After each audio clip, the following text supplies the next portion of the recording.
The city lights shimmered through the windows of the upscale restaurant, mingling with the soft hum of conversation and the gentle notes of jazz. That morning, my wife, Claire, had texted to say she'd be working late. Another meeting with her advertising team. We had been married for 8 years, our lives centered around our son, Noah, and a shared dream of stability and love. But lately, something had shifted. Her phone was always locked, her answers vague, her schedule increasingly elusive. The suspicions that had been gnawing at me became impossible to ignore. 2 weeks ago, I found a hidden email account on her tablet, messages filled with affection and secret plans for romantic dinners with her co-worker, Stephen. That night, it became clear she wasn't working late. She was with him. I spent the following days with a lawyer drafting divorce papers. My heart was heavy, but my mind was clear. The emails, some of them with hotel confirmations, were printed and sealed in an envelope. Her phone still shared her location through a family app, something she hadn't thought to disable. Tonight, that location led me to label a chic restaurant Claire once called too fancy for us. I dressed sharply, slipped the envelope into my jacket, and drove there, not with rage, but with cold, quiet resolve. Her betrayal deserved a confrontation she couldn't escape. The restaurant exuded elegance. Inside, I scanned the room and saw her, seated at a candlelit table with Stephen. She was laughing, too freely, her hand brushing as they shared dessert. Around her neck hung the sapphire necklace I gave her for our 5th anniversary. That detail cut deeper than I expected. I approached without a word. The maitre d' gave a respectful nod as I passed. At their table, I stood still and said, "Claire, you look comfortable." Her head snapped up, her eyes widened in shock. Stephen coughed on his wine. I calmly placed the envelope on the table. "Divorce papers," I said. "You're free now." Claire's face turned pale. Her fork slipped from her hand and clattered onto plate. "What are you doing here?" she whispered, glancing at Stephen, who suddenly couldn't meet her eyes. I opened the envelope, pulling out one of the printed emails. "Stephen, last night was perfect. Can't wait for more."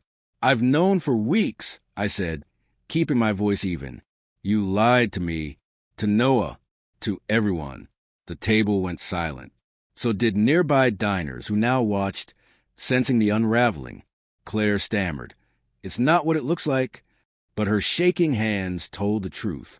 I didn't stay to hear more. I turned and walked away, leaving them in the middle of a scene neither would forget. By the time I reached my car, my phone lit up with her texts, frantic apologies, desperate justifications. I didn't reply. I had already moved my essentials to a rented condo earlier that day. Noah was safe at my brother's place, away from the storm. This wasn't a fleeting affair. The emails spanned months where she mocked our marriage while I trusted her. Delivering the papers at that restaurant wasn't about revenge. It was about closure, forcing her to confront her lies in the very moment she tried to escape into them. Word spread quickly. A friend of mine had been dining nearby and texted me. Everyone saw. She's mortified. Claire's world, her carefully curated image, her social circle, her professional reputation, started to crack. Some friends reached out to support me. Others cut ties with her. Stephen, it turned out, was married too. When his wife found out, she ended things immediately. Claire's workplace, where reputation was everything, was flooded with whispers. That late meeting became office gossip. Her polished persona no longer masked the truth. The next day, Claire showed up at my condo. Tears streamed down her face as she begged to explain. "It was a mistake," she sobbed. I held up the printed emails. "Months of mistakes?" I asked. "Sign the papers, Claire. Noah deserves better." She left defeated. Her fairy tale with Stephen shattered. I focused on Noah.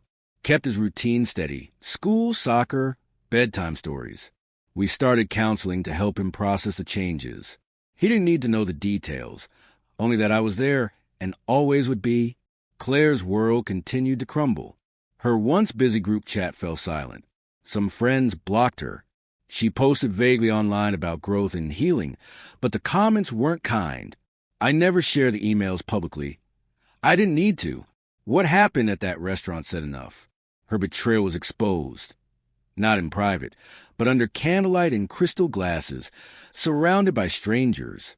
Months later, life is quieter. I'm settling into the condo. Noah's adjusting, laughing more. Claire is in therapy. Her job is unstable. Her confidence has faded. But this was never about revenge. That night wasn't about shaming her.